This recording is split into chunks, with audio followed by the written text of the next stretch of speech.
I'm going on a conference for business, but it's in San Diego, so I will be doing a little bit of pleasure. San Nice. Diego, yeah. We're Enjoy, man. we're live with another episode of BS Busters. I'm glad everyone can join us. We're joined by, well, the usual suspects plus one of our newer guests. I'll let the guests introduce themselves first. Go ahead. First, the newest guest, Louis. Go ahead and introduce yourself. Hey, everyone, name's Louie. Glad to be on. All right.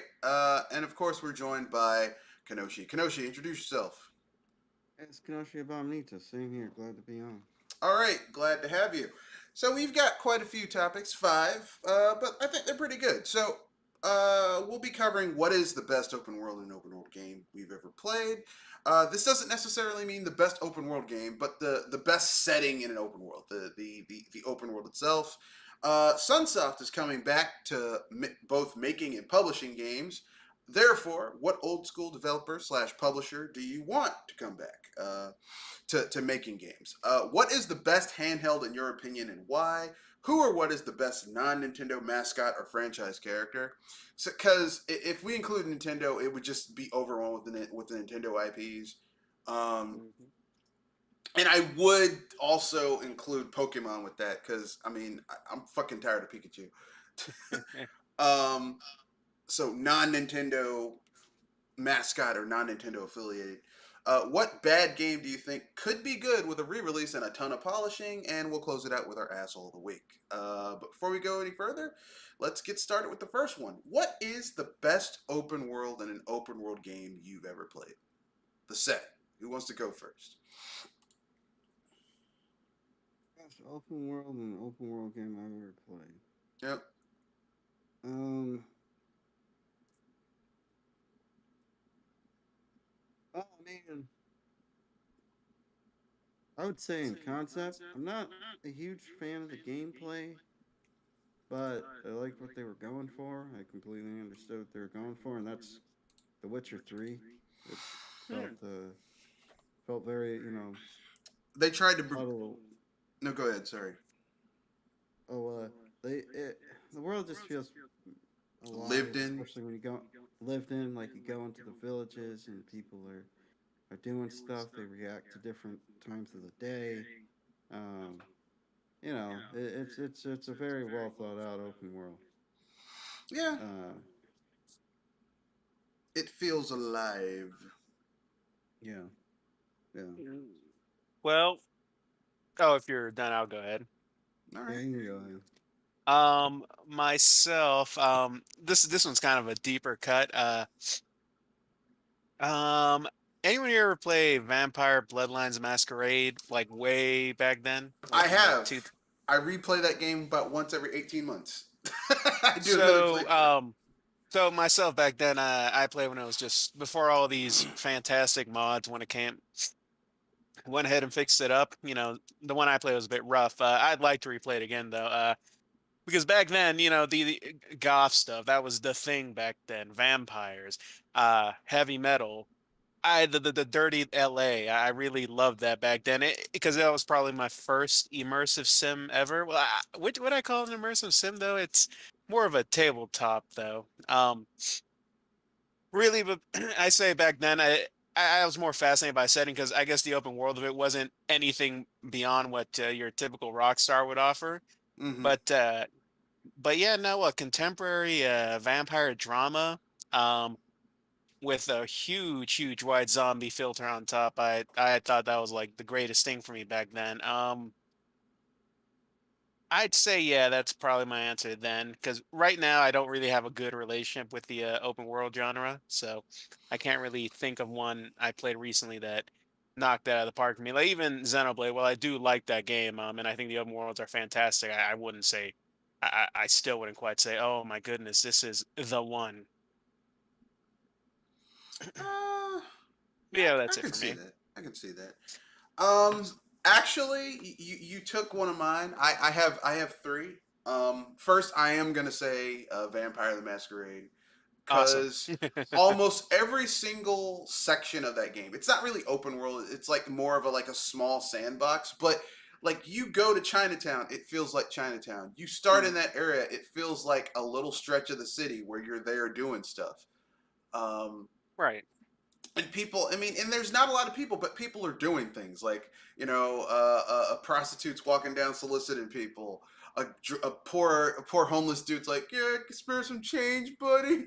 Stuff like that. And everyone always has something new to say. That's what I always loved about it. Yeah, events that happen in the game influence what people say and do. And I know that's very like now, like people expect that to be the norm, but back then you didn't see that in games.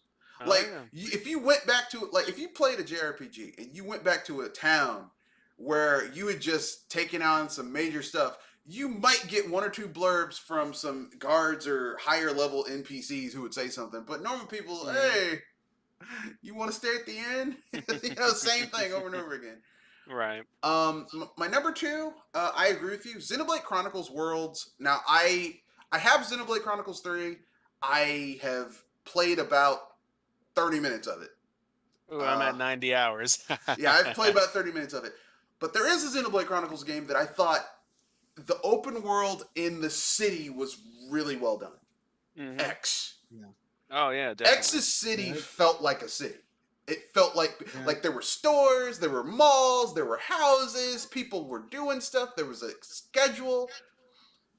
I was like, this feels like a city. hmm Like an interaction. I think Xenoblade Chronicles X still has the best interaction Yeah.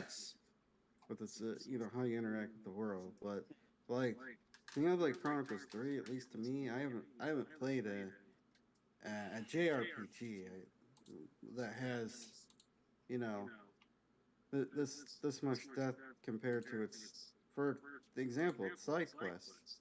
Yep. Side quests actually have uh, meaning to them rather than just being fetch Well, quests that I actually hate to break this add to to the you. story.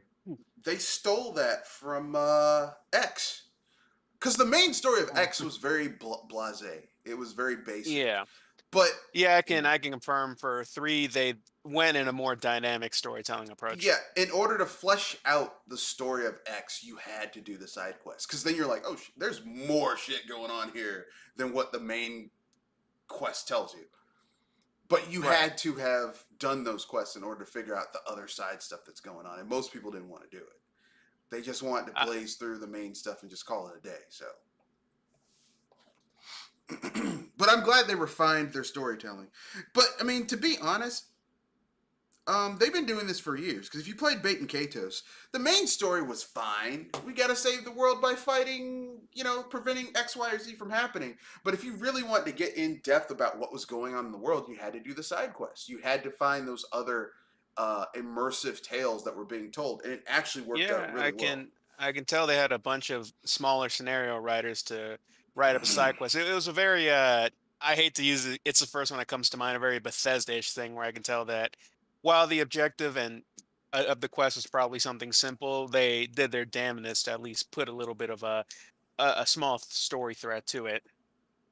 And like even mostly comparing it to the last game, Xenoblade Chronicles 2, like even the new game mechanics, how they introduce new game mechanics and new abilities in Xenoblade Chronicles 3 compared to 2 is so much more meaningful. Yeah, like if you Uh, want those new classes, you've got to go ahead and do the quests, and those quests they pay off. Oh yeah, yeah, I yeah, mean, like if you wanna run faster, take less fall damage. It's like hmm you wanna be more effective in the game. You kind of do have to do the side quests. Um, yeah. you know, but you know, But some yeah, people, No, go with ahead. Xenoblade, oh, so yeah, so no, Xenoblade, I always admire that the worlds definitely look beautiful. They're not just open. They go to some lengths to go ahead and make them a little bit more, not quite to a FromSoft level where there's sometimes a little more elaborate. Something's tucked away over there. Sometimes there's an off the beaten path here. Um, but with X, the city, it was definitely incredible because no city and not even in 3. Well, actually, 3 comes close where they make a big metropolis. I was as impressive as that. Because right now their specialty was definitely natural vistas. Speaking of, wait, would you consider Dark Souls open world really, since it's just one big loading zone of several interconnected areas. Depends on Whatever. which It's not. Souls game you're talking about. If you're talking The about first one. Bloodborne, the one that recently came out, what was it? What was the one that recently came out? Oh, Everyone's Elden Ring. Elden Ring. Elden Ring's definitely an open world game.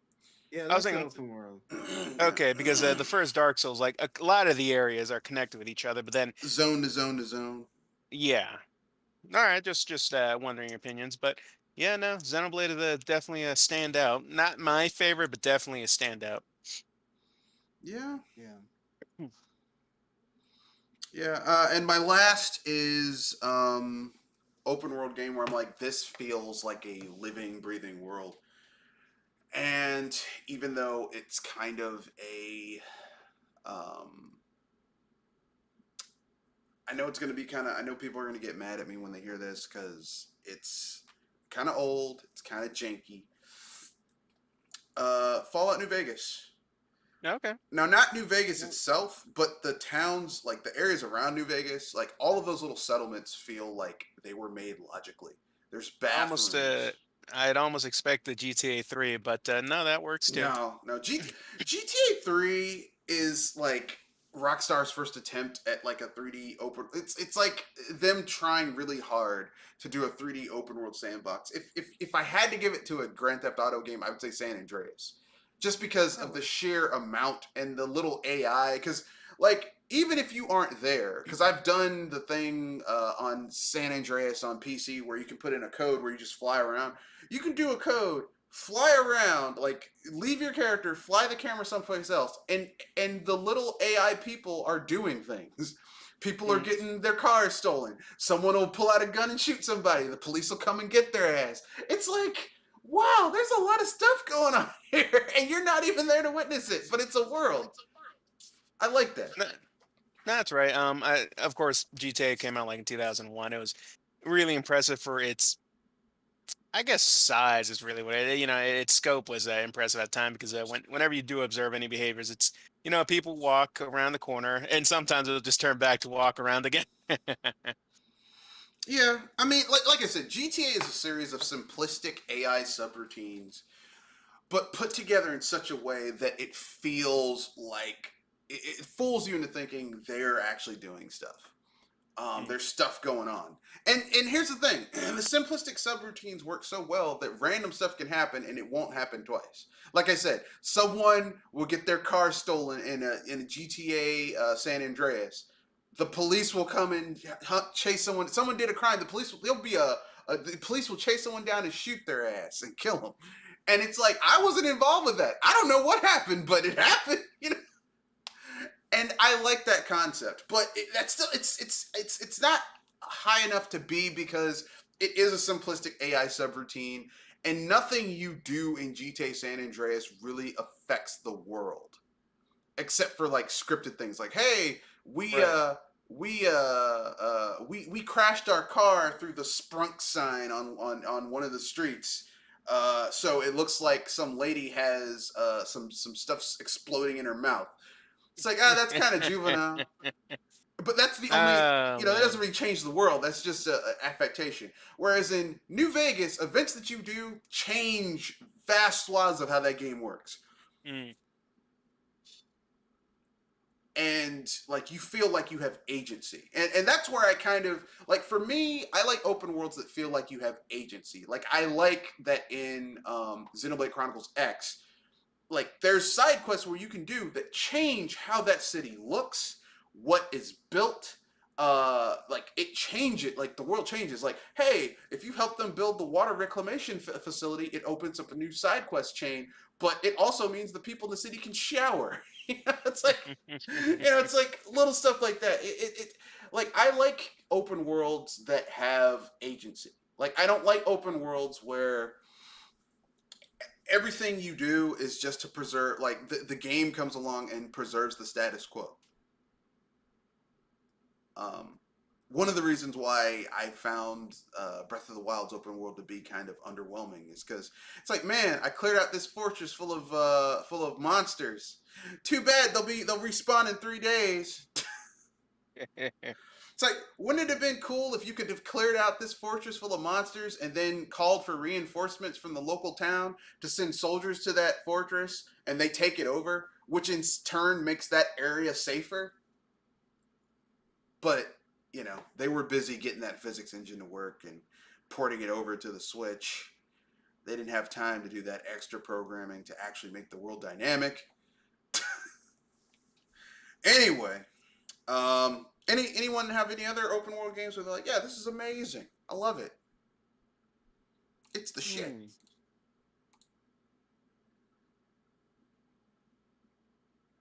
Okay. Not at the moment, no. Okay, all right. So next topic, Sunsoft.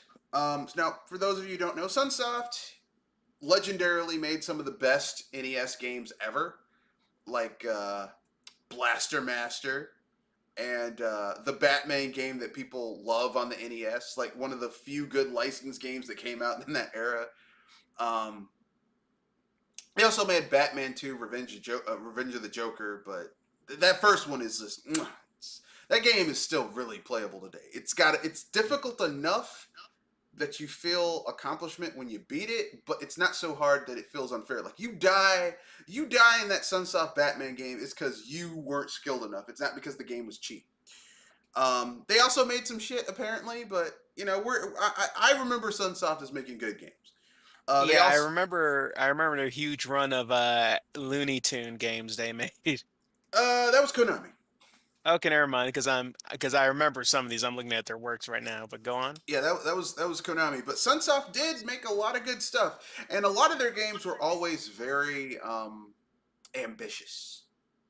They were always very ambitious. But we're not talking about Sunsoft. That was just a segue. We're talking about other old school developer publishers that you want to see come back. Now, this is a pie in the sky. They could be defunct. They could be closed. But if you could see them come back with their former glory, what would you be accepting of that, and what would you like to see them make? Who wants to go first, Kenoshi or Louis?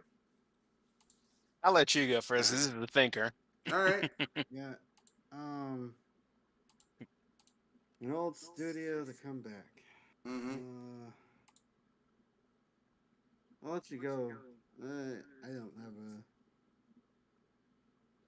don't have an answer off the top of my head. I'll let you go, Mr. Red Fox. All right. Rare. Now, I know people are gonna say, "Oh my God, Rare! Microsoft owns Rare." No. That shit that Microsoft has is not Rare. Okay. That's just a shell. That's someone gutted Rare, pulled all the organs out, and then some other motherfuckers pulled the husk over their body. That is not Rare. That is a fraud, a fake, a facsimile, a facade. Okay. I would like to see the original Rare come back, like Pipe Dream, Pie in the Sky. I would love to see the original Rare come back. I would like to see the original Rare come back. I would like to see them finally do a Conker's Bad Fur Day sequel. I would love to have a Conker's Bad Fur Day sequel. I'd like to see a sequel to Jet Force Gemini. Oh yeah, that game had some really good ideas. It just wasn't like the button layout for that game was trash, but it had some good ideas in it. I would like to see a real Perfect Dark 2. Because Rare, like I said, Rare had some really good games, and I'd like to see a Battletoads, another Battletoads, and not that shit we got from whoever the fuck that was who made that other one. Like a real Battletoads, a real proper Battletoads with enough difficulty that you feel like, yeah, this is Battletoads, but not so hard that it's like, this is unfair. It feels like someone kicked me in the crotch while wearing steel-toed boots. Yeah, I would like to see them come back. As far as developer, as a publisher, I would like to see Midway come back. interesting. Midway was the king. Like they were always like one flop away from bankruptcy, but they made some really good games. They released some good stuff back in the day. I can't remember off the top of my head, but I know Midway made some really released some really good games. back in the day. They went bankrupt, but let's see, what did they make? Okay, pinball. I'm not even looking at their pinball games. I'm just gonna look at the stuff they release on home consoles. Not even their arcade games. Okay, Mortal Kombat. Okay, NBA Jam, Mortal Kombat 2, Revolution X. They were actually the ones who released Killer Instinct for arcades. Cruising USA, WWF WrestleMania, the arcade game, Mortal Kombat 3, NBA Hang Time, Killer Instinct 2. They did the arcade version. Cruising World, Doom 64. They published that. Top Gear Rally. Oh, I had that game on the N64. It was great. San Francisco Rush, NFL Blitz. I just want them to come back. I think I have one, but the thing I'm not entirely sure if they were just a publisher or developer, but Acclaim. Yeah, Acclaim would be good too. I would love to see Yeah, Acclaim brought back. a couple of their Turok games, and they had this one game called Armorines, which I was pretty fond of on the Nintendo 64 back then. What else do they have? They're publishing a lot of games based off this comic book company that names Valiant. Yeah, they're publishing a lot of games based around Valiant comics like Shadow Man and stuff. And Turok. Yep, Turok and Man of War, something like that. Yeah, Man of War versus Iron Man, which is a crossover that no one wanted. No one was asking for that. You know why they did that? Because I think Marvel bought the rights to that character and they just did a crossover comic. It's like, why? No one was asking for this. Like, I don't even know who the hell Man of War is. And they also made one or two South Park games. I had never played any South Park game though. But yeah, no, just that's the first one I come up with because there's just some obvious ones. Like I didn't want to say Squaresoft, that was just way too easy. And a But low yeah, blow. That hurts my heart when someone says Squaresoft. You know what developer needs to come back? Old Naughty Dog, because the Naughty Dog that's around is an old. It's a zombified version. It's a fraud. It's a fraud. fake. It's not real. It's perpetrating a fraud. The reason Naughty Dog went downhill is because the original creator, the original people who built Naughty Dog, they left for whatever reason. So Yeah. yeah, I they think moved on. they all moved on after the first or second Uncharted, just about. I want to say. Yeah. Yeah, it's just like Ugh. Oh, and should have on top of that, I I don't should know have Naughty. known. Oh, sorry. Oh no, go ahead. You can go ahead. I was gonna say that I should have seen the writing on the wall after Uncharted 3. Hmm. There should have been like a sign. It's like, yeah, it's time to get out. Yeah. It's time to look. Wrap your shit up and jump out the plane. Yeah, Um. I know Naughty Dog is they're about the same age, but really the era of Rockstar I liked was when they moved on to the fifth or sixth generation. I forget what it is, because once I think when they finally just ended up moving past their PS2 era of greatness was around the time Max Payne 3 came out, just about that That time. game was really good though. Max Payne 3? I had never No, played that one. I Max played the Payne. All the Max Payne games are good. 1, okay. 2, and 3. They're all really good. Like there was a time where Rockstar, like you know how now Rockstar maybe comes out with one game every 6, 7 years, and half the Yeah. time it's a remaster or some shit. There was a time during the 6th gen where Rockstar, you would get a Rockstar game you would get 1 or 2 Rockstar games every 2 years. Oh yeah. Manhunt, The Warriors, Max Payne, Red Dead Revolver, Well, Bully. Red Dead Revolver is not their game. Well, it was published by them, wasn't it? Nope. Red Dead Oh. Revolver. Red Dead Revolver was a Capcom game. Rockstar bought the IP from Hmm. Capcom because it didn't do that well, and then they did Red Dead Redemption Ooh. for the PS during the 7th gen. Yeah, it's. I mean, kind of like how Square Enix bought True Crime, the IP from Oh yeah. I Activision, mean, and turned it into Sleeping Dogs. which I think is a strong game, but it just wasn't going to compete in the era of where everyone was trying to get a piece of the open world crime pie. I think it could have done well if they had done one simple thing. If What's that? only they hadn't compared it. This is going to be the GTA killer.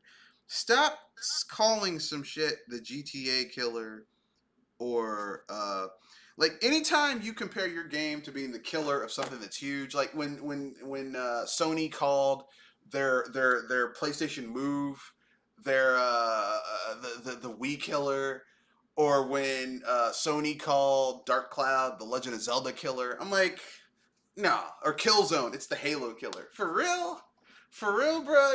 Oh, that's embarrassing. You're gonna you're like some dude showing up to the you're like some dude showing up to a motorcycle rally with a moped. Mm.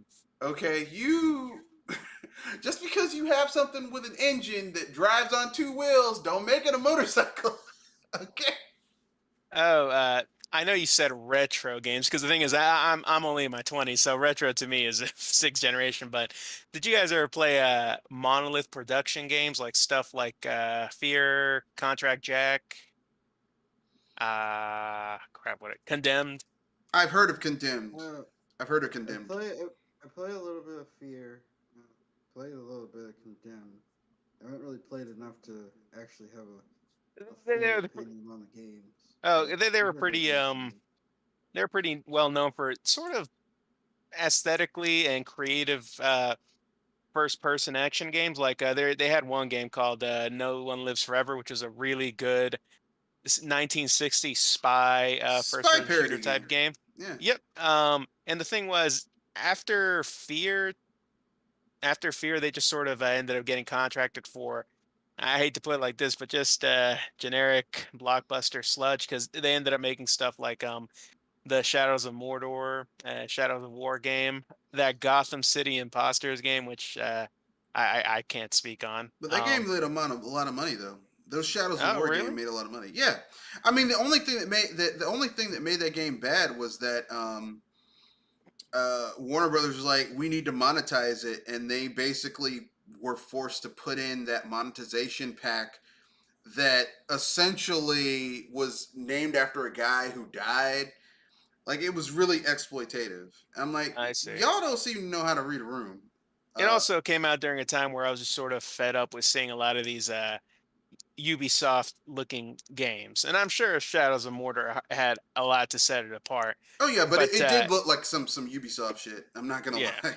Yeah, it came out at the perfect time because, you know, and if it would have come out at any other time, it wouldn't have gotten the attention that it did, because there was nothing to play that year the game came out, so it was kind of like, especially with its Nemesis Nemesis. Nemesis system, system. Yeah. Yeah. which is interesting, and the one of the biggest problems with that system is that it's copyright. So if you're gonna you're not gonna see anybody build upon it because you know it's a copywritten system. So Yeah.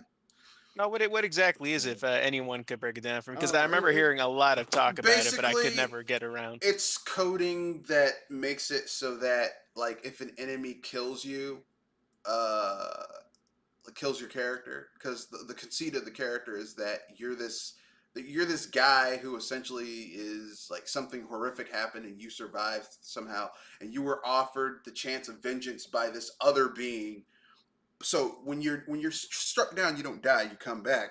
But who struck you down becomes a nemesis, and it's there's a coding, and it randomizes like if you're struck down, even if it's under the same circumstances but not by the same character, that character will randomly become like they'll have different traits depending on now that they're your nemesis. Like they might say Olgar One Eye killed you, and his traits are he's impatient and he's greedy or something like that. But then you might get killed by another orc, and he'll say his name's Bolgan, and he is cautious and he likes traps, like stuff like that. And so it's copywritten. So like unless you're Warner Brothers Media, you can't it can never be upgraded or expanded because it's copywritten. Yeah. I So see. the next game that's going to use it is that new Wonder Woman game, which we have not seen hide or hair of since they showed Nope. it like a year or two ago. So My question is, does anyone want to play a Wonder Woman game? who was asking? Who was asking for a Wonder Woman game? Anyway. Not that I have anything. I don't have anything against Wonder Woman. It's just typically speaking, when you think of Wonder Woman, you think it's her in concert with other characters. Like if they had a Justice League game and you could play as Wonder Woman, that would make sense. But a game where Wonder Woman is the central character, I'm like, does anyone really want to play that? In addition, a lot of what she offers is offered by, not her character, because I think her character is fantastic. Sword and shield wielding, badass lady. That's great. But a lot of her mythos revolves around a sort of dynamic Roman and Greek mishmash mythology. Yeah. But the thing is, there's already a leading title that's sort of providing that to a lot of people. So it'd be tough for this one to stand out for me in that regard. What is it? Red Oh, Sonja? oh no, no, Red no, I Sonja. was gonna say God of War, even though it's using Norse mythology at the time. Eh, It's just yeah, you're right. yeah, like I'm not saying I'd find God of War a better game, but it's That niche, and plus God of War is established as a video game IP, whereas the last time Wonder Woman was in a game by herself was never. She was never been in a said game it by better than I herself. could. Yeah. Yeah, it's one of those things where I'm like, okay, you guys want to do this, and I'm like, I don't see this being like the movie. I mean, not the movie. The game could come out and it could be amazing. Yeah. I just don't have. I don't have. Uh, I'm not seeing where the audience is for this. Let me put it that way.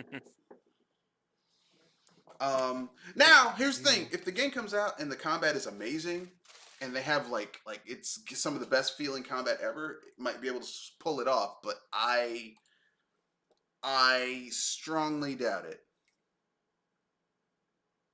Yeah, yeah, yeah. I definitely agree with you on Wonder Woman. How she's sort of, I know her pretty much as part of the Justice League.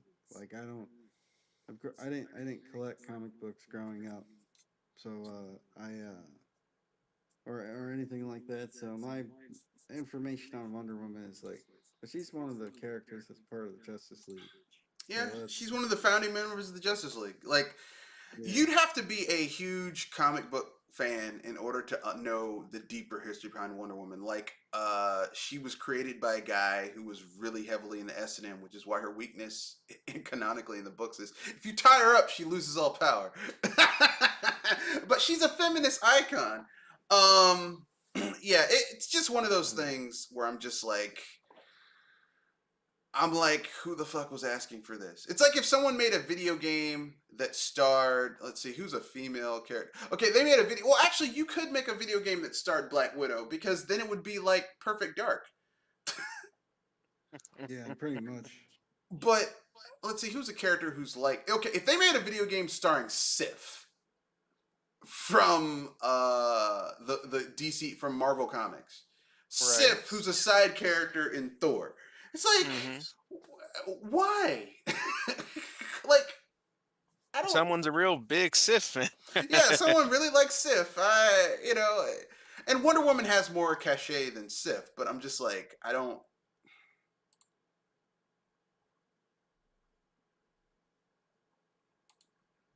Yeah. I don't know. I could be wrong. Some people might say, "How dare you say that? I like this character." You can like whoever you want. Like who you like. I'm just saying. I'm not seeing it. What topic were we on? We went on a Retro segue. Studios. We Yeah. were talking about Retro Studios, and then we hit a segue about Warner Brothers Nemesis system, because for Louis that is a retro game, and then that segued into who was asking for Wonder Woman. a Wonder Woman video game. Which look, all these points are valid. Who is asking for a Wonder Woman video game? I mean, I think before we get a Wonder Woman video game, we should at least get one good Superman video game. Yeah. Please, can we get one good Superman video game, At the please? at the very least, I am asking for a Wolverine and Black Panther game before Wonder Woman, and those are coming out. Not to say I really have any interest in either of them, but I don't necessarily want a Wolverine video game because we already had a good Wolverine video game. It came out yeah. during the 7th gen where you played that game where Wolverine just fucked people up, and it was pretty good. It was like the Punisher game, just the Punisher fucking people Oh, up. that Punisher! Oh, I should have not been playing that game, but it was a fun Yeah, game. well, that's what the Punisher does in the comics. Like, Yeah. it's hilarious to me that we had multiple Wolverine movies. I mean, multiple X-Men movies where Wolverine's using his claws and there's no blood or very little blood. I'm like, you do know in the comics he fucks people up with those claws. Yeah, no, it took up to Logan for us to finally see a little bit of red. Yeah, and even then, Logan wasn't that violent. I mean, yeah, No, it's just oh, everybody. You know, everybody's afraid to make a rated R movie because they don't make as much money. It took Deadpool to show that you can make a rated R comic book movie, like a yeah, mainline comic book movie, and Deadpool and on a wasn't even budget too, mainline. Or because 90% of Deadpool's on that freeway. Yeah. or a rated R movie that has that can be mainstream. Yeah. Like, Oh you yeah, know, Joker went ahead and did that, which impressive. I thought the movie was fine. I wouldn't. It's not like in my Hall of Fame, but it was Yeah. still impressive. Yeah. I've heard it described as like it's a decent movie but a bad Joker movie. I think Exactly. it's Like, yeah. Yeah. For me, it's a really not so subtle on the nose '70s movie throwback. Yeah. Yeah, that's what it is. And the guy said, yeah, I was heavily inspired by Scorsese making this film. So Right. it's like Taxi Driver, except instead of Travis Bickle, it's the guy who becomes the Joker. Yeah. Except if you're a comic book fan, which is where I have a fucking problem with these adaptations. The point of of any movie based on a book is that people who read the book and people who didn't read the book and watched the movie should be able to talk about this shit.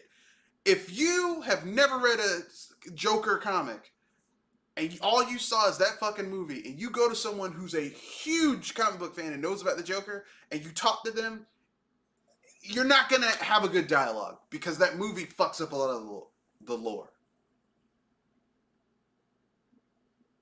For myself, while I did enjoy the movie, it just feels like another story Joker tells you. It almost feels pointless in that way because hell, this could just be another one of those little wiles he tells somebody in a therapy session, something he Yeah. made up on the spot. I'll keep Eh, it 100. No, go ahead, Louis. Sorry to cut you off.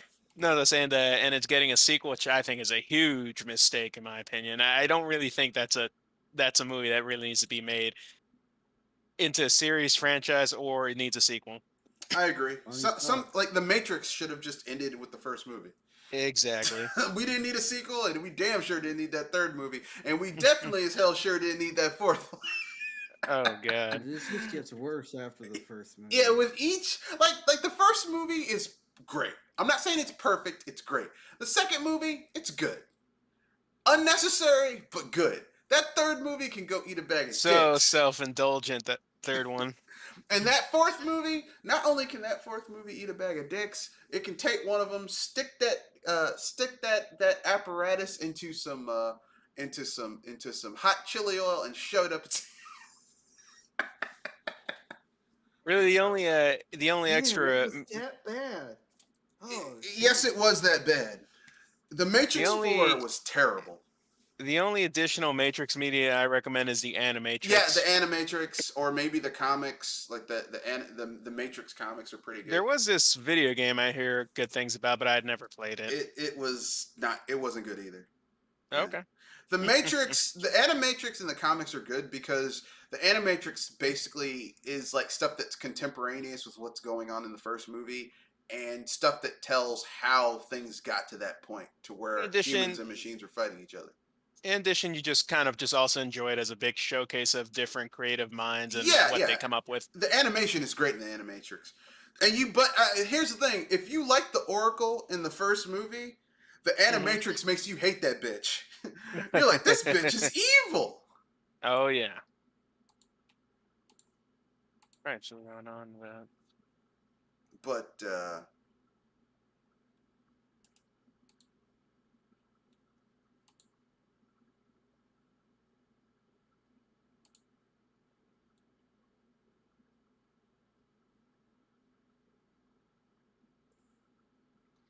but that's my own personal opinion.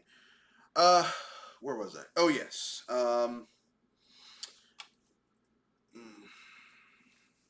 We're only on topic 2. I guess we can have a segue. So, you see any good movies lately? Myself, shoot, what did I see recently? No, I can't say I went and saw anything recently. Wait, no, I did, but it wasn't. I wouldn't call it a good movie. I went with the old kids because I go see some movies with my nephew to see League of Super Pets. I mean, it's Dwayne the Rock and Kevin Hart as cartoon dogs. It's you get what you pay for. But good ones, no, I can't say I saw a good one recently. How about yourself? Uh, the new Predator was pretty good on Hulu. Oh, Oh, Prey. Yes, Yeah. yes, there we go. Sorry, I completely forgotten about that one. Yeah. Probably my favorite one since the first one. Yeah. For me, I would say it's the third best Predator movie I've seen in years. I still I still think the first one's the best. I actually like the second Predator movie. Okay. Um, and then it goes with Prey. But you can flip that and go the first Predator movie, Prey, and then the second movie, the second Predator movie. Every other Predator film has not been very good.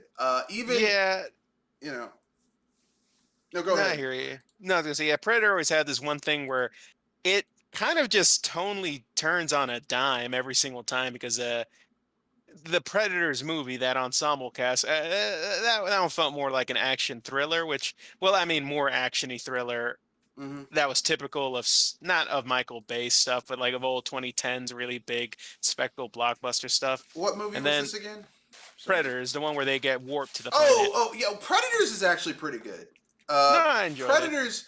The problem with Predators is they miscast Adrian Brody as the lead, and Adrian Brody, he's just not really. He's not an action lead, man. Yeah, he's not an action lead. He is literally the person where I'm like, you're gonna die first.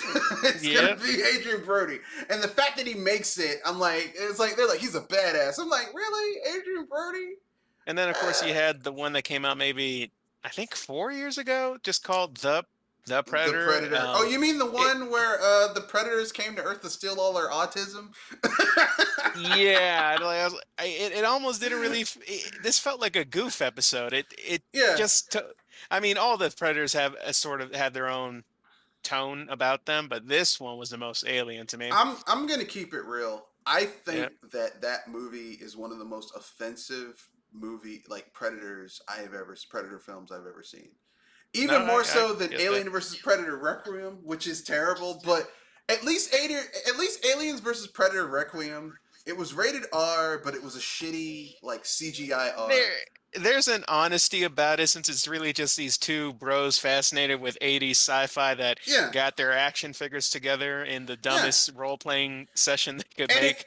it ends with like the Predator fighting a Predalien, Hmm. a female Predalien, and just them beating the shit out of each other. I'm like, you know what? I'll deal with it. I'll take it. I think AVP, the first Alien versus Predator, is actually, if you get the R-rated cut, is actually pretty good. Okay. The theatrical cut is PG-13, and they change all the blood into green shit, and it's like, Mm, no, you fucked up. I think if they do a sequel to Prey, what I want them to do, what I would love for them to do, yeah. please do this. Here's the sequel to Prey. Here's what you do. You take, um, you have it set in the future. You have a group of game hunters, like human Hmm. game hunters. They go to this fucking planet that has a colony on it. Now, the people who live on this planet know that this planet is a game warden for the predators. Predators Hmm. come down there and hunt deadly game. Not the people, but like creatures that they've stocked on their planet. Hmm. But they're true. They're like, look, we kill something, we take it, we eat it. We're cool. We're living with the land. We're not showing our ass. These people, these hunters come there, like these big game hunters come down there. They start just willy-nilly and killing shit. And the predator's like, oh, so you think you're bad, huh? Okay, let's play. And murders the shit out of all of them. Kills the fuck. And like, I want to see that message. Like like it turns into a slasher film with these people dying in increasingly horrific ways. The big game hunters with their big guns, like, we're badass. Oh, really? Okay. All right. We'll see how Yeah, badass you are. there is a segment of that in Prey, just stretched out to a whole movie. Yeah. Well, in Prey, it's well, the Predator in Prey is kind of a dick. Because in the Yeah. beginning of the film, he's getting his ass kicked by a bear, and only when the bear is distracted does he get his kill shot in. Because he's a bitch. The Predator in Prey is kind of an asshole. Yeah, he's super angry, super petty. He doesn't play by the rules. He's a teenager. Yeah, he's a teenager. Yep. I think they really should. Like, we keep on getting Predator films from the viewpoint of humans. I think we should get one from the viewpoints of the Predator. Or sorry, Yautja. I think that would be awesome. Stop, because fuck humanity. And I know I'm kind of a misanthrope about that, but fuck humanity. Like, humanity is noble. For real? You gonna go there? You gonna go there? I think that would be cool. I don't know if they would do that, but that's my own personal opinion. Every once in a while, you need something to numb the cynicism when it comes to humanity. Yeah. I mean, I get where you're coming from, but No. I cynical all the time. every once in a while I see something amazing that humanity does. Like, I read about some guy who, like, the local school system started charging fees for free school lunch, so he goes out of his way to fix lunch for some kids. That's what he does. Like, I see something like that, I'm like, that gives me faith in humanity. Then I realize some fucking school system wanted to charge these poor kids money for school lunch, for food that the school's gonna buy any goddamn way. Yeah. Anyway, that's neither here nor there. Anyway, yeah. So yeah, I'm a misanthrope. I want to see a Predator film where the Predator just murders the shit out of people, because I'm tired of seeing, humanity is better than an alien species that, like, typically lives 400 years, and if you're a successful Yautja, you've been hunting for like hundreds of years, and some fucker from here who at the most might be in their prime for like 30 years of their life is gonna outperform that. Get the fuck real. It'll leave an impact too, because hey, look, it wasn't maybe 4 years ago where people were blown away by a big purple giant man whooping the Avengers, and then they completely undid it, and no one really talks about that. They talk about how we didn't win. No, they undid it by basically going like breaking the timeline and doing some alternate reality shit. Like, it wasn't it wasn't something that was easily done.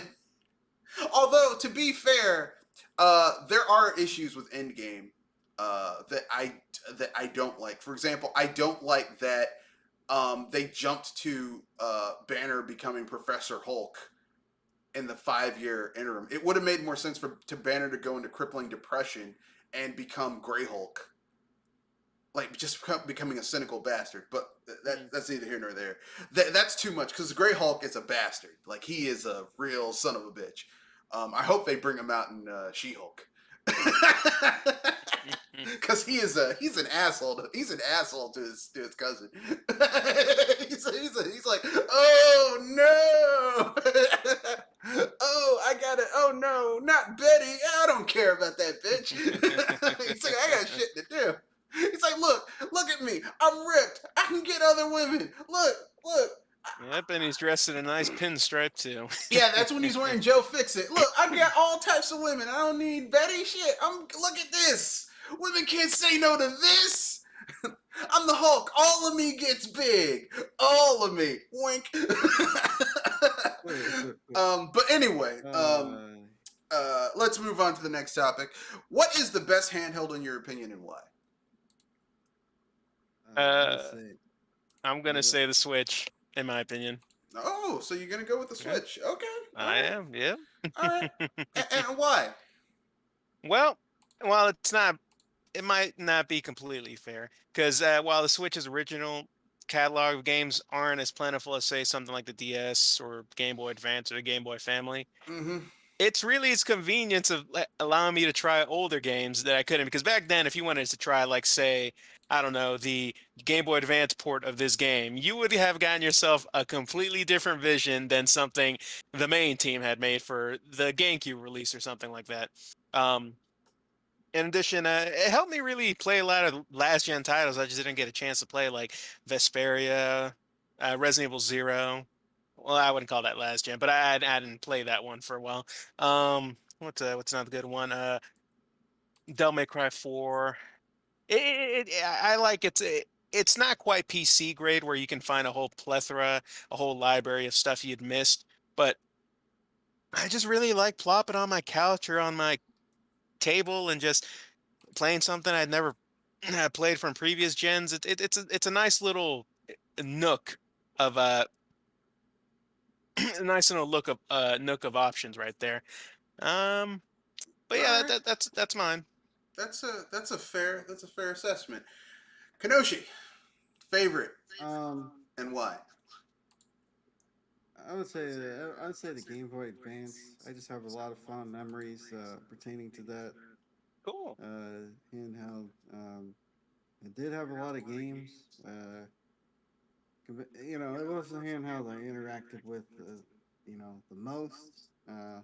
Obviously, second to the Switch, but yeah, the Game Boy Advance was a handheld Super Nintendo.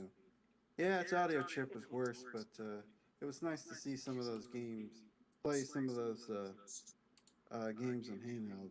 Um, one quick correction: its audio chip was not worse. It's just most developers didn't. It was kind of like with Sega Genesis, where if you had Yeah, a developer who knew how to use that sound chip, it sounded great. But if you had someone who was just doing the bare minimum, it sounded like shit. And there's a lot of games on the on the Game Boy Advance that did not sound great. Even like, but then there were games that sound amazing. Like Golden Sun sounds great. Both of those games sound great on the Game Boy Advance. So does Breath of Fire, the Breath of Fire ports.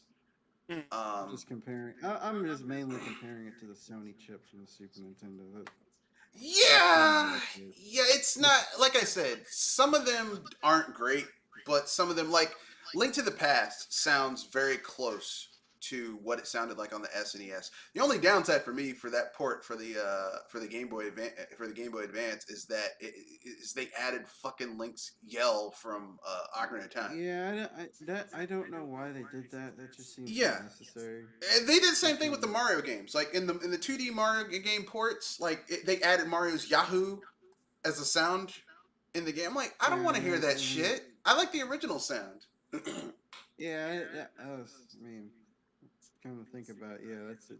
That's unnecessary. That was unnecessary too. Don't be adding weird Yeah. shit to my burger. I didn't order that. No, yeah. For me, I'm gonna cheat and I'm gonna say my favorite handheld is going to be the DS.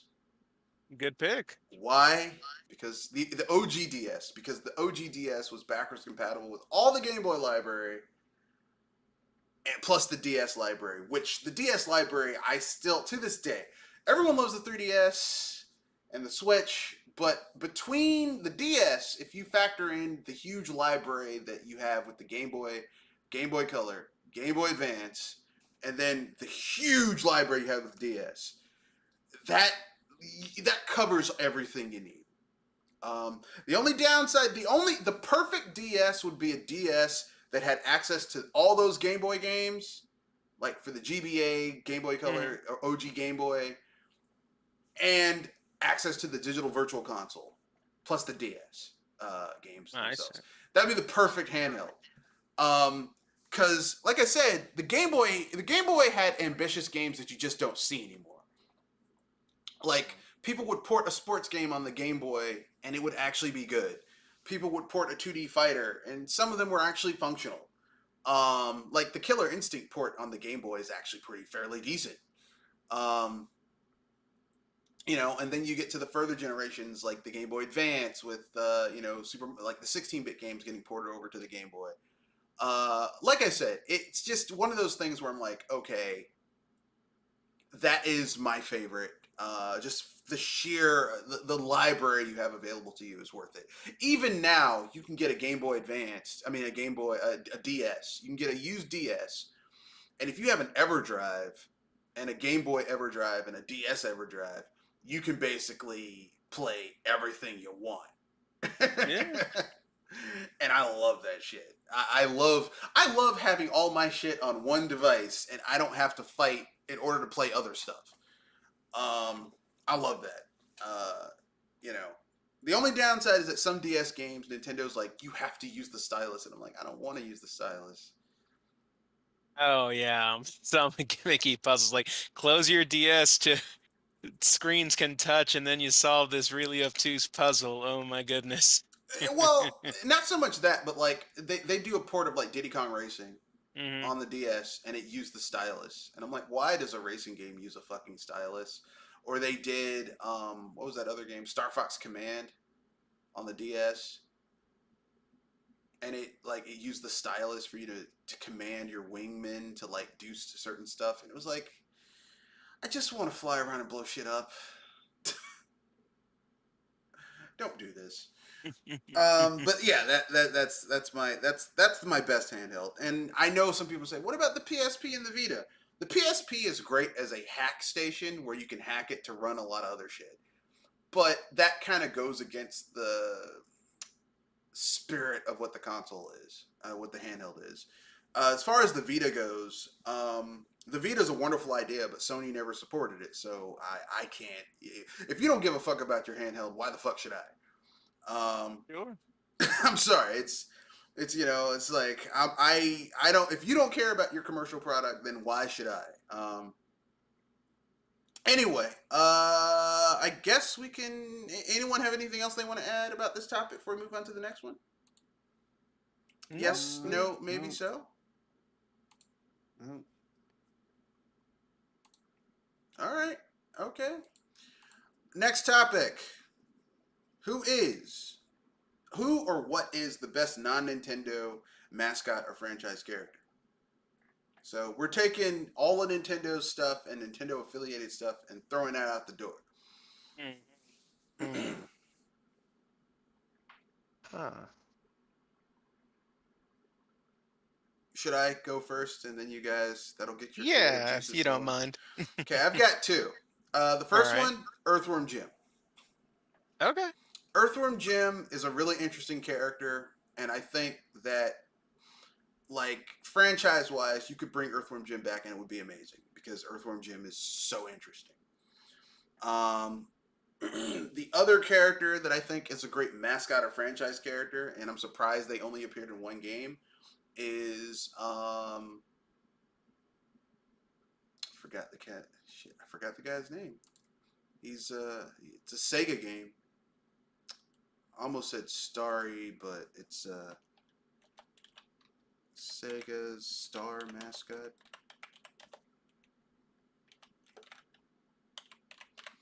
He's got these arms and shit. Ristar. Okay. Ristar. Yeah. Bonk. I just like saying that name. Bonk. Yeah, Bonk, who looks like Krillin. Right. Bonk is kind of interesting. They should bring back Bonk. That'd be up to Konami since they bought Hudson's library. Bomberman, even though Bomberman's a little problematic these days due to, you know. Yeah, it's in the name. It's in his name. Yes. How does Bomberman get from planet to planet? He flies his own ship because he's not allowed to go to the airport.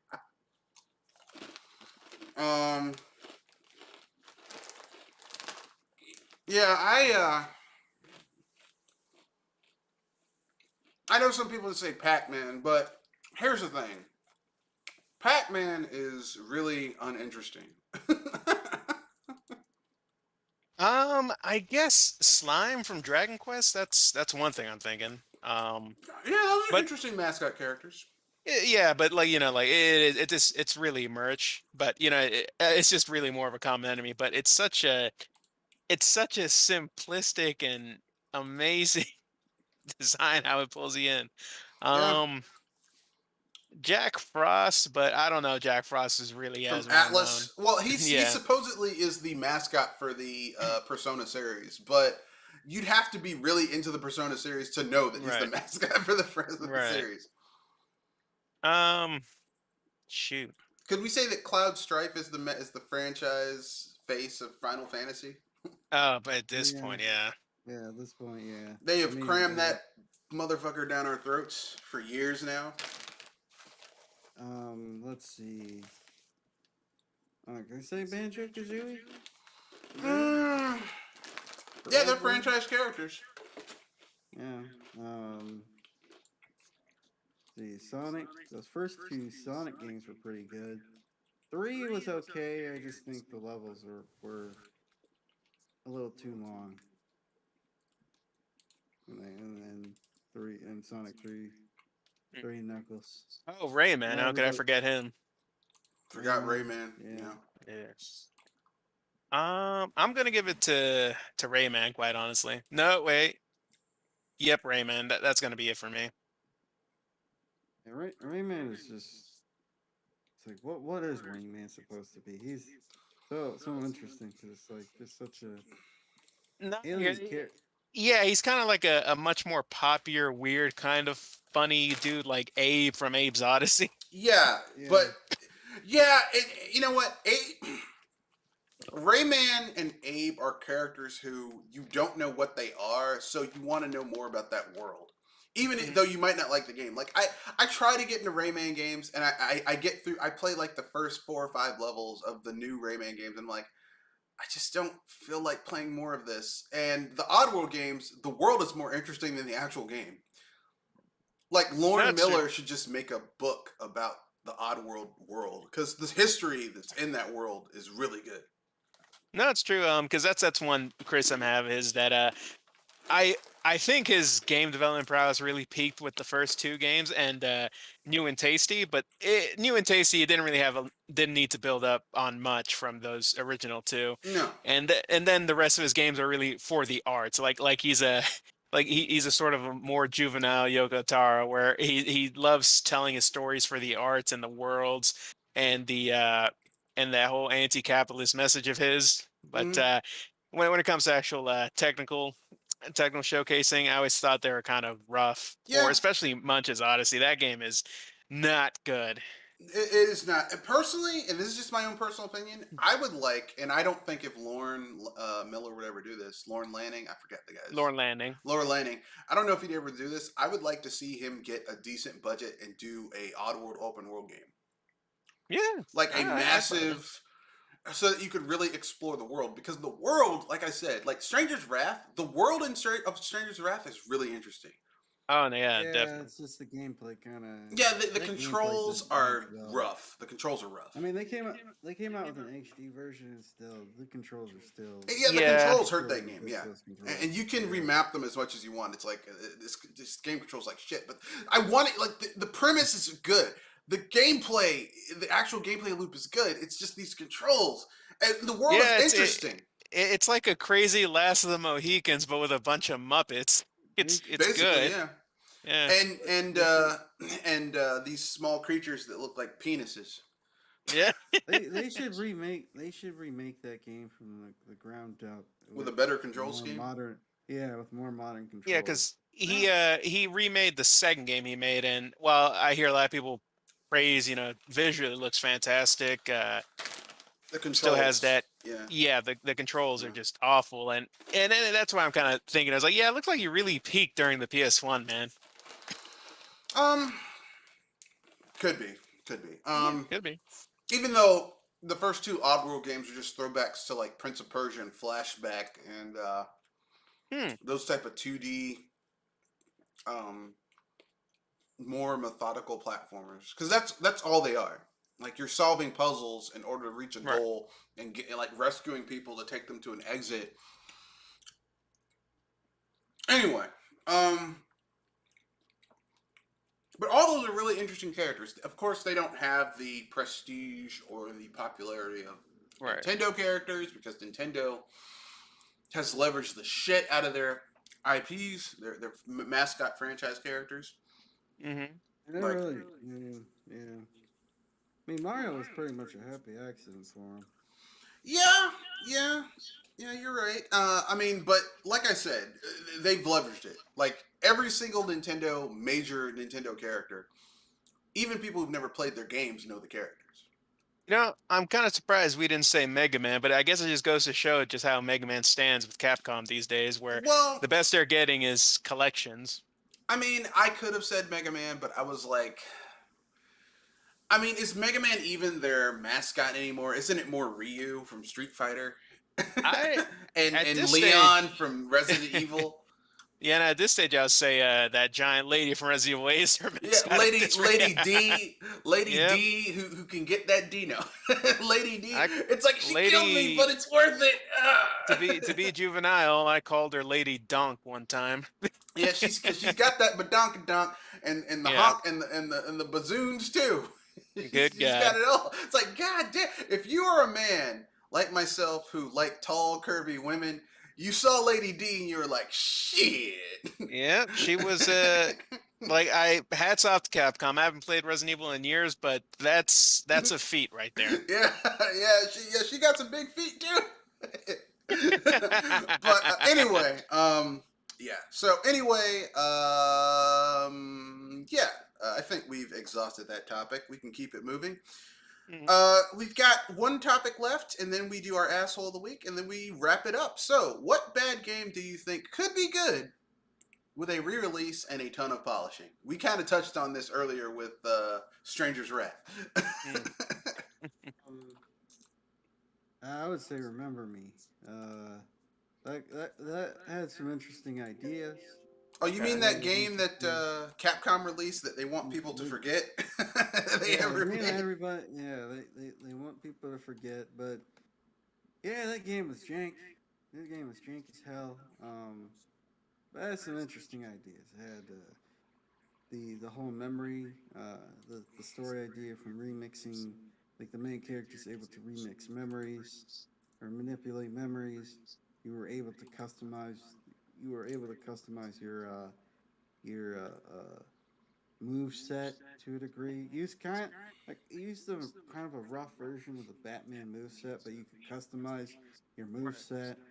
And a And beat 'em up B aspect to it too. Yeah.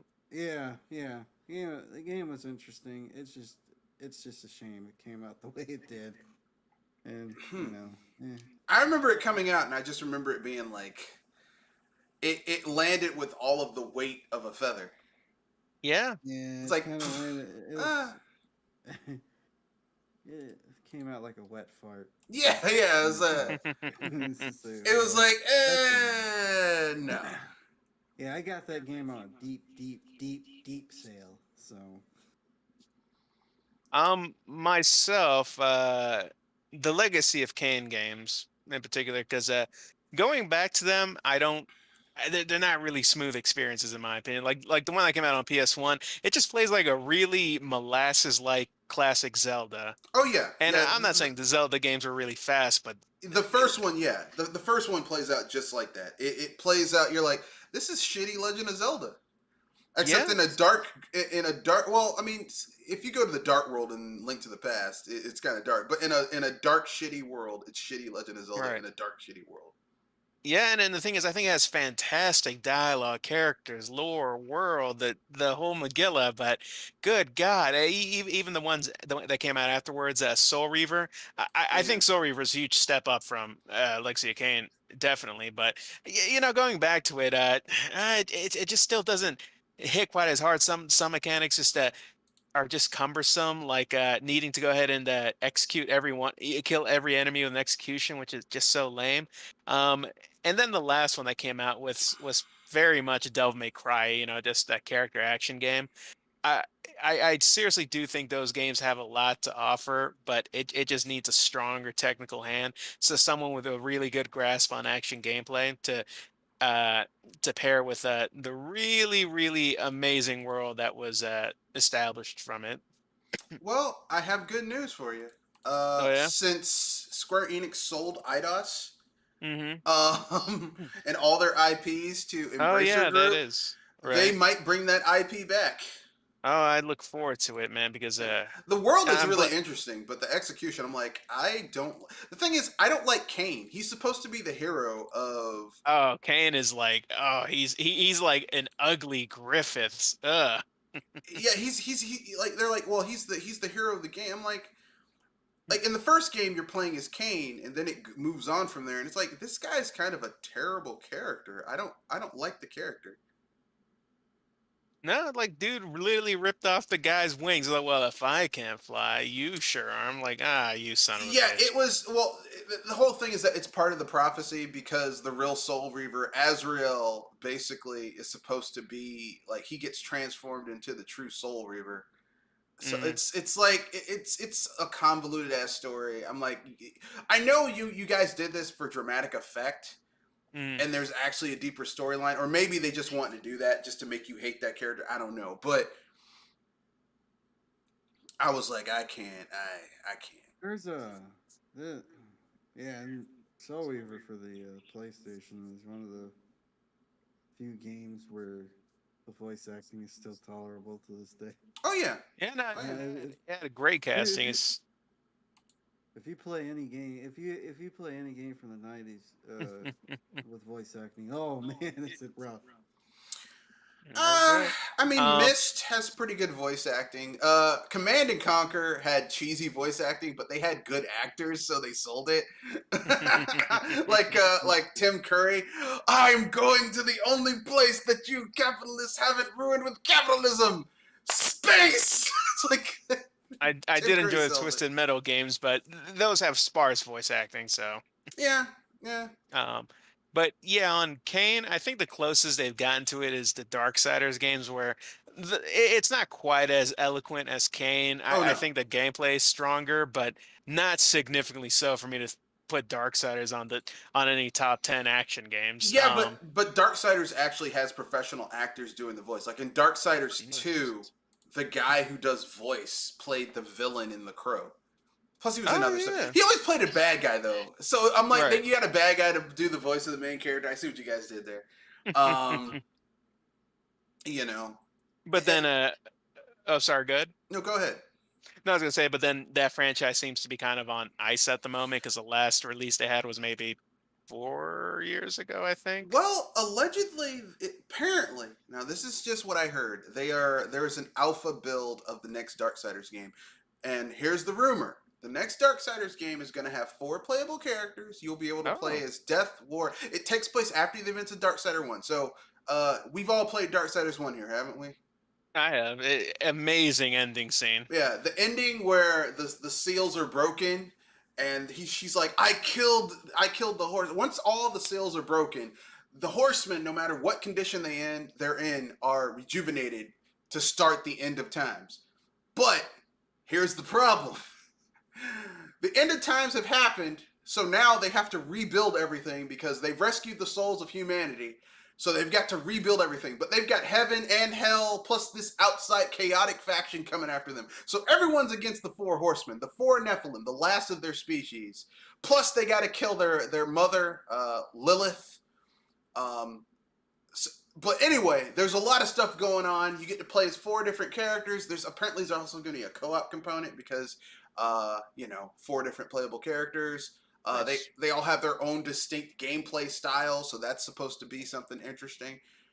Personally, I hope it turns. I really want because I actually do. I really love that franchise. Yeah, no, it has strong artistic influences, and even though Darksiders 1 when it came out, it was kind of ripped apart because It was a I'm God of not War saying clone. and Portal and Zelda, I could just see all Well, of its different derivative. I mean, the portal thing. I mean, you didn't really. You used the portal in certain areas, so I'm not going to say it was a Right. portal clone. It was God of War crossed with Legend of Zelda, but Yes. that's not really a. I mean, is that really God of War itself is a shittier version of DMC? No, in fact, I love this one Penny Arcade comic that they asked when they're reviewing Darksiders. They're like, "Well, what's the difference between Dean Derivative and a mod?" And he just says whether I like it or not.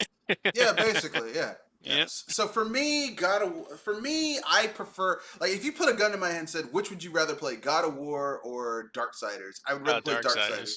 because Oh God yeah. of War, I don't like the protagonist in Darksiders, whereas I mean, in God of War. Whereas Mhm. the protagonists in, except for Fury is annoying.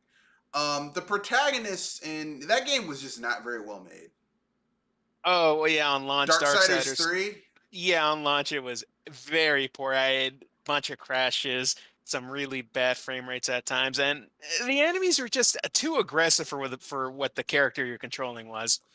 well, not even that. The thing that ruined that game for me was that they wanted to just make it into a Souls like, and I'm Mm. like you're supposed to be this badass Nephilim. Why am I just getting bodied by all these enemies that I should be able to kick their ass? That's something that Darksiders games seem to really do is take a lot of influences from what's hot at the moment. Like when Darksiders 2 came out, I think that was the last legs of when Prince of Persia was a big series. Yeah, but I liked it though. But that's neither here nor there. Mm. Um, so Kanoshi, do you have anything else you want to add before we move on to the final topic? No. All right. So our final topic is um, asshole of the week. um, I we got some news that came out this week that Oh, yeah? the what confirmed what we always knew, which was that when Microsoft had Don Matrick come out there and say, "We have a device for people like that." If you're worried about always online, we have a device for people like that. It's called the Xbox 360. And Jeff Keighley was like, "So let me get this straight. You are telling you're telling people, you're telling your customers that if they potential customers that if they don't want an always online system, they should just stick with the Xbox 360." And you could see the gears in Don Matrick's head spin and be like, "Fuck, I shouldn't have said that like that." And he tried to walk that shit back, but it was too late. It confirms what we always knew, which was that the Xbox One sold half of what the PS4 did.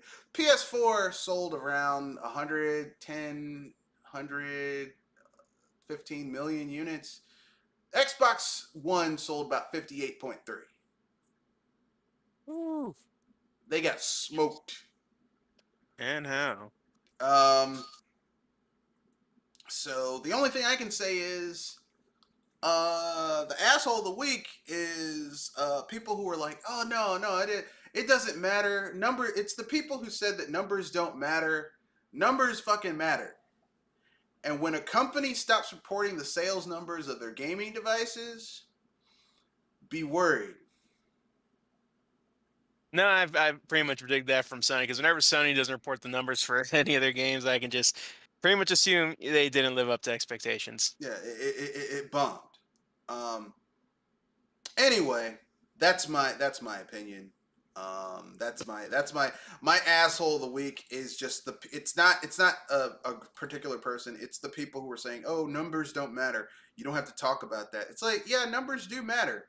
And when companies don't start telling people about how many units something sold, and they stop reporting like stuff being sold, that's a problem. It's like if you had a kid in school and they didn't tell you their grades, don't you think that that's a sign that they fucked up and didn't get good grades? Right.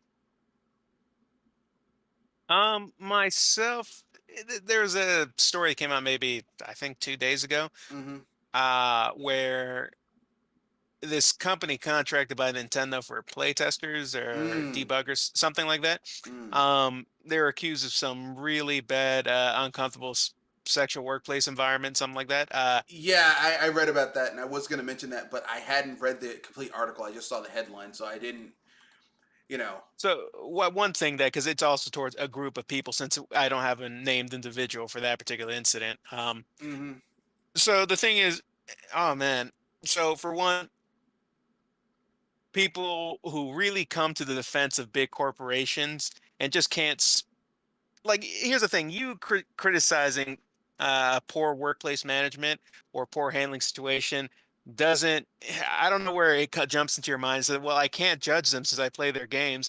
Look, you can enjoy their entertainment and still be objective about shitty behavior Yeah. and shitty practices because they're essentially because there's a camp saying, no, you can't blame Nintendo for this. It's a company they contracted. No, Nintendo should have never contracted that company. They're at fault too. And to me, you guys are focusing on the wrong thing. You're trying to see who needs to be defended from certain accusations, and you just go ahead and focus on who it is that needs to be blamed first before who needs to be safe from those accusations. Well, I mean, if people want to assign blame, I think both are at fault because Oh, Nintendo sure. hired them, Yeah. and the company did that. And also, whoever contracted them didn't do their due diligence. Because typically speaking, companies don't just we hired them and then they started doing this. This shit's probably been going on for years. Hmm. You don't just like Activision Blizzard. Just when these accusations at Activision Blizzard came out, it didn't just start. They've been doing this for years. It's just now it's coming out. Right. And all those tech companies talk to each other. So you don't think someone didn't know something was going on? It's unrealistic. Um, but you're right. The people who do defend companies, I mean, and this could be for anything. This could be for Hmm. policies, like corporate policies they do that affect consumers. This could be for malfeasance. This could be for perceived malfeasance. And you say, hey, yeah, I enjoy their products, but they did X, Y, and Z, and that's not cool. And then they're like, no, don't say that. You play their games. Because You should support them. It's like, it really comes off as a super defensive and sensitive virtue signaling that they yeah. don't really need to do. Yeah. It's like, look, I order shit from Amazon. That is Mhm. true. I also think Amazon treats their employees like shit. Yes, absolutely. Look, they both are true. And I try to limit my amount of ordering from Amazon because of that. Because they do. Because I know this is a huge multi-billion-dollar company and they could afford to treat their employees better. Hmm. They don't because they're dicks. I don't know why. I don't know why. No, no, I absolutely understand. I guess my most of my frustration comes with that they're not thinking of the people first. They're thinking of sustaining the reputation of someone that gives Oh them yeah. content. Yeah. Yeah, as long as they're like junkies. As long as you don't mess up their fix, they don't Right. care. As long as they get as long as they get to play their Nintendo games, as long as they get what they want, they're happy. But you could apply that template to like politics, religion, you know, you know, hey, I heard that preacher over there was going with the parishioner, their deacons' wives, got one of them pregnant. Yeah, that's terrible. But then when your preacher starts doing it, it's not an issue. You know, it's something. It's different. It's just one of those things where people need to think critically and have people need to be consistent in the tools they use in order to judge things instead of basically uh, uh, picking and choosing when it's convenient for them to use it. Like it would be disingenuous for me it would be disingenuous for me as a person to say Activision Blizzard having a hostile work environment for people and minorities is wrong, and to rail on them, and then hear about a company that I like Nintendo, hiring a contractor doing this similar thing, and Mhm. I'm like, oh, I'll let that slide because I like Nintendo. It's like, no, what's wrong is wrong, and it's wrong. It's wrong forever. It's not wrong just because someone you like or didn't like did it or didn't do it. But that's my opinion. Kanoshi, do you have a asshole of the week contender? Not this week. All right, we're done. It's in the cast. Uh, we Awesome. we got like 5 minutes left before we wrap things up. Anyone have a quick topic? Anything that they thought that we should have talked about but didn't? Like, hey, we didn't talk about this big news story that no one mentioned. No, not that I can think of. Gamescom's coming up. That's about it. Um, THQ had a bunch of games they announced. They're making a South Park game. That's Yeah, curious. and they didn't show anything. They were just like, "Yeah, we're gonna have a, we're gonna have a." I'm like, "Okay, I guess that's cool." South Park game. Yeah. Hopefully, it'll be better than the fractured butthole. God, I know. I'm so mature. Just anytime someone says it. You know what the irony of that game is? Is that the fractured butthole is like that game is like 8 times bigger than the Stick of Truth, but the Stick of Truth Mm. is the better made game. Yeah, didn't what are they called? The Obsidian. guys behind Obsidian. There, yeah. I think Ubisoft just published it or something. There we go. Yeah, yeah. Okay, okay. Obsidian made that game, and it's so much better than the one made by Ubisoft themselves. They're like, well, we know how to make these now. We don't need you anymore. It's like, yeah, but your game kind of No, like, I do love that one bit in the Stick of Truth where if you try to sequence break, Cartman just comes in and pretending to be the coach of the Patriots, saying, "Oh, so you like breaking rules, huh?" yeah, Oh, yeah. that's so good. I I like. I mean, I think that the jokes in the Fractured Butthole are like some of the jokes are good, and some of the bosses, like spontaneous Butte, is just hilarious. But like I think like the problem with that game is that it tries too hard to be like the cartoon. Mhm. Whereas the Stick of Truth is like, yes, we're like the cartoon, but we can also do our own thing, which is where I'm like, okay, this is good. But I mean, they're both good games. I just think that the first one's a little bit is quite a bit better. But that's neither here nor Certainly. there. That's the end of the cast. So next week, I got a special surprise for you guys. I will be able to do a cast on Wednesday and Saturday. That's gonna be wow. fun. Yeah. Alright. Cause let's see, conference starts on Monday, Tuesday. I'm skipping out early Wednesday, um, and then we wrap it up Thursday, and then I'm coming back Sunday. So that's gonna be fun. So anyway, so yes, there will be 2 casts next week. Kanoshi, if you have a Tuesday cast, I'll be able to make it. So yeah, glad to have another. We will have a cast Wednesday and Saturday.